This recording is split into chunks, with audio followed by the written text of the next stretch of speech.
Hello everyone and welcome to e commerce Adda. आज हम करने वाले हैं बेसिक अकाउंटिंग टर्म्स पार्ट 1। तो चलिए स्टार्ट करते हैं। हमारी पहली टर्म है बिजनेस। बिजनेस क्या होता है? अब देखिए, बिजनेस एक ऐसी एक्टिविटी होती है जिसके थ्रू हम प्रॉफिट अर्न करते हैं। कोई भी इनकम या प्रॉफिट हम जिससे अर्न कर सकते हैं वो हमारा बिजनेस होता है। It includes the production of goods and services. इस एक्टिविटीज़ में हम प्रोड्यूस करते हैं गुड्स सर्विसेज, उनको सेल करते हैं अपनी गुड्स को सर्विसेज को, और उसके थ्रू हम क्या करते हैं, प्रॉफिट और इनकम अर्न करते हैं। उसे क्या बोलते हैं? हम बिजनेस बोलते हैं। Next, trade. Purchase and sale of goods and services in order to earn profit is called trade. Goods और सर्विसेज का परचेज और सेल को प्रॉफिट अर्न करने के मोटिव से हम जो करते हैं उसे क्या बोलते हैं? हम ट्रेड। हम ट्रेडिंग में क्या करते हैं? अगर हम एक बिजनेसमैन हैं या फिर हम कोई भी चीज़ प्रोड्यूस करते हैं तो हम अपने गुड्स को सेल करके जो हम प्रॉफिट अर्न करते हैं उसे हम क्या बोलते हैं? ट्रेडिंग। गुड्स को प्रोड्यूस करके सेल करना या फिर परचेज़ करना फॉर द ट्रेडिंग के लिए, वो क्या होता है? ट्रेडिंग। Next, proprietor. प्रोप्राइटर क्या होता है? The person who invests capital in the business and entitled to have all profits and losses of the business is called proprietor or owner of the business। एक person जो capital invest करता है किसी business में और उसके पास ये right होता है कि वो उस कंपनी के सारे प्रॉफिट और लॉस बेयर कर सके, उसकी हो सके, वो कौन होता है? एक ओनर होता है बिजनेस का, या उसको हम प्रोप्राइटर भी बोलते हैं। Nature of proprietor depend upon the nature of business. हम कोई भी बिजनेस सोल प्रोप्राइटर भी कर सकता है। सोल प्रोप्राइटर कौन होता है? जो एक सिंगल और इंडिविजुअल पर्सन जो होता है, जो एक कंपनी को चलाता है, वो होता है सोल प्रोप्राइटर। जब दो और दो से ज़्यादा लोग मिलके एक कंपनी को चलाते हैं उसको हम बोलते हैं पार्टनरशिप। और ऐसे ही एक कंपनी में शेयर होल्डर्स जो होते हैं वो उसके प्रोप्राइटर्स होते हैं। Capital, the amount of cash, goods or asset which is initially invested by a proprietor while commencing business is called capital।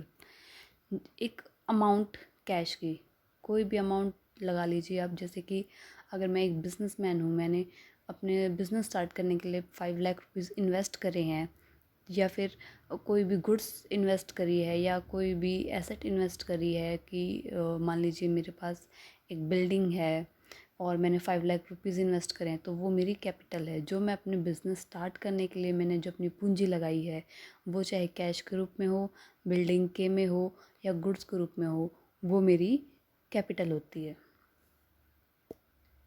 Assets. Assets क्या होती हैं? All the resources of business having economic value are called assets. Business की वो सारे resources जिनकी एक economic value होती है, जिनका हम मॉनेटरी टर्म्स में वैल्यू निकाल सकते हैं, उन चीज़ों का जो हमारी कीमत होती है, किसी भी चीज़ की वैल्यू मनी में, वो हमारी क्या होती हैं? एसेट्स होती हैं, जो कंपनी की खुद की होती हैं। जैसे कि अब हमारी मशीनरी है, हमारी लैंड है, ये सब हमारी क्या है? एक कंपनी की एसेट्स हैं। नाउ एसेट्स दो पार्ट में डिवाइड है, fixed assets and current assets. तो अब हम इन्हें आगे पढ़ेंगे। फिक्स एसेट्स और करंट एसेट्स क्या होती हैं? सबसे पहले है fixed assets. The assets which are used by a business for a long time are called fixed assets. जब कोई एक कंपनी किसी एसेट को काफ़ी लंबे समय तक के लिए यूज़ करती है, जैसे कि हमारी प्लांट मशीनरी है, उन्हें हमें रोज़ रोज़ तो नहीं बेचते हैं और ना ही उनको रीसेल करते हैं। उन्हें हम क्या करते हैं? काफ़ी लंबे समय के लिए यूज़ करते हैं। उन्हें वो क्या है? हमारी फिक्स्ड एसेट हैं, जिन्हें हम बार बार रीसेल नहीं कर सकते या हम सेल नहीं करते। वो हमारी क्या है? फिक्स्ड एसेट्स हैं। These are continue to be used by the business for a period of more than 1 year। इन्हें जिन एसेट्स को हम एक या एक से ज़्यादा साल के लिए यूज़ करते हैं वो हमारी कौन सी होती हैं?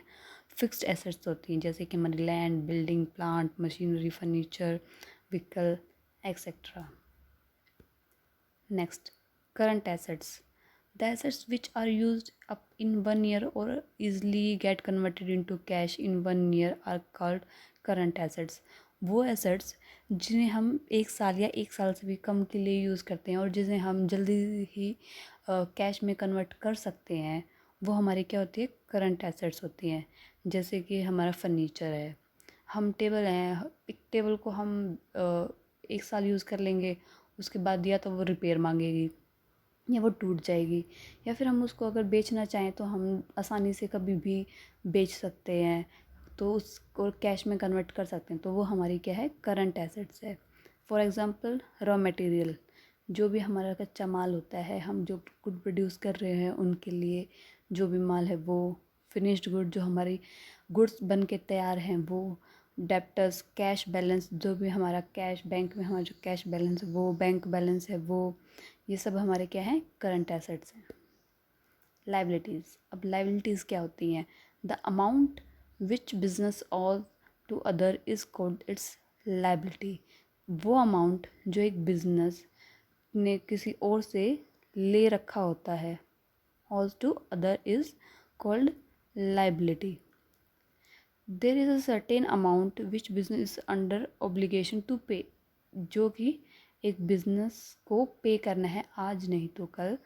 बिजनेस को जो उसने पैसे लिए हैं या फिर कोई भी गुड्स लिए हैं या फिर उसने कोई भी आइटम किसी और से लिया है और उसने आज नहीं तो कल किसी को पे करना है, उसके ऊपर बर्डन है, उसकी ऑब्लिगेशन है, फ्यूचर में उसको पे करना है, वो क्या है, कंपनी की लाइबिलिटीज़ होती हैं। ठीक है, लाइबिलिटीज़ कौन सी होती है,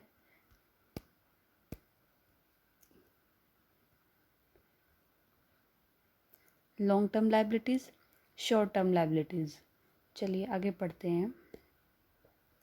long term liabilities, long term liabilities क्या होती हैं, जो भी लाइबिलिटीज़ हमारी लंबे समय के लिए हमने ली होती हैं, जो भी उधार लगा लो वो हमने लंबे समय के लिए ली होती है, वो क्या होती है, हमारी लॉन्ग टर्म लाइबिलिटीज़ होती हैं। Those liabilities which are usually payable after a period of 1 year, जो लाइबिलिटीज़ हम 1 या 1 से ज़्यादा साल के बाद पे करते हैं, वो हमारी कौन सी होती हैं, लॉन्ग टर्म लाइबिलिटीज़ होती हैं। जैसे लॉन्ग टर्म लोन्स ले रखे होते हैं हमने, वो है डिबेंचर इशूड बाय कंपनीज।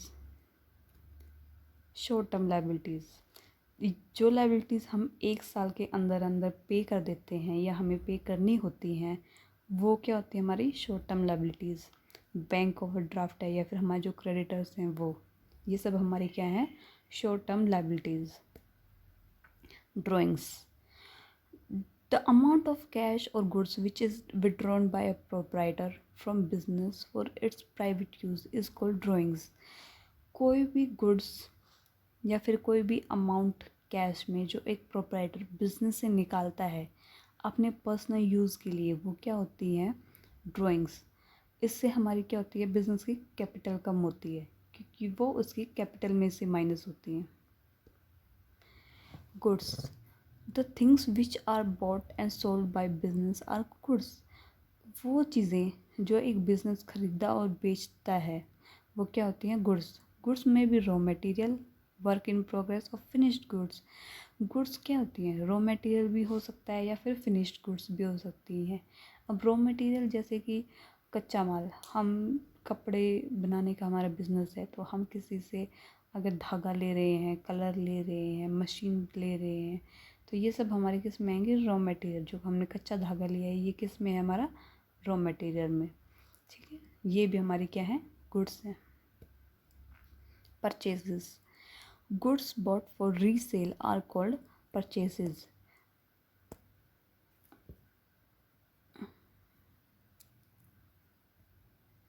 ध्यान दीजिएगा, रीसेल आर कॉल्ड परचेसेस।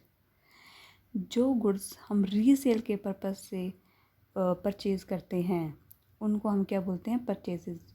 हम अकाउंट्स में कोई भी हम गुड्स लेते हैं उसको हम क्या लिखते हैं, हम उनको परचेजेस लिखते हैं। हमारे नॉर्मल इंग्लिश में हम क्या, परचेजेस का हमारा मतलब होता है खरीदना, पर अकाउंट्स में हम परचेजेस वहाँ लिखते हैं जहाँ हम गुड्स का यूज़ करते हैं। गुड्स के लिए हम परचेजेस वर्ड यूज़ करते हैं, हाँ सिर्फ गुड्स के लिए जिसको हम रीसेल करने के लिए ख़रीदते हैं। अगर हमने कोई फर्नीचर परचेज़ किया है तो हम वहाँ पे परचेज़ नहीं लिखेंगे, सिर्फ गुड्स के लिए लिखेंगे। अगर हम फर्नीचर परचेज़ कर रहे हैं तो वहाँ हम परचेज़ ऑफ फर्नीचर लिखेंगे, ना कि परचेज़। ठीक है, नेक्स्ट। और परचेजेस जो होते हैं वो रॉ मटेरियल की फॉर्म में भी हो सकते हैं और फिनिश्ड गुड्स की फॉर्म में भी हो सकते हैं। Purchases of assets is not called purchases. Assets का खरीदना को हम परचेजेस नहीं बोलेंगे, क्योंकि उनको हम रीसेल के मोटिव से नहीं खरीदते हैं। फिक्स एसेट्स हमारी लंबे टाइम के लिए होती हैं और गुड्स को हम दोबारा बेचने के पर्पज़ से खरीदते हैं। Purchase return. अब परचेजेस आपको पता चल गया कि परचेजेस होती है हमारी गुड्स। तो परचेजेस रिटर्न क्या होता है? अगर हमने किसी से माल ख़रीदा है और हमें वो अच्छा नहीं लगा तो हम उसे वापस भी करते हैं। तो जो सामान हम खरीद के वापस करते हैं तो वो क्या होता है? Purchase return. सेम ऐसे ही गुड्स जो हम परचेज़ कर लेते हैं किसी बिज़नेस से और जब हम उनको वापस करते हैं किसी भी रीज़न से, तो वो क्या होती हैं? परचेज रिटर्न और रिटर्न आउटवर्ड। सेल्स। सेल्स क्या होती हैं? When purchase goods are sold in order to earn profit are called sales.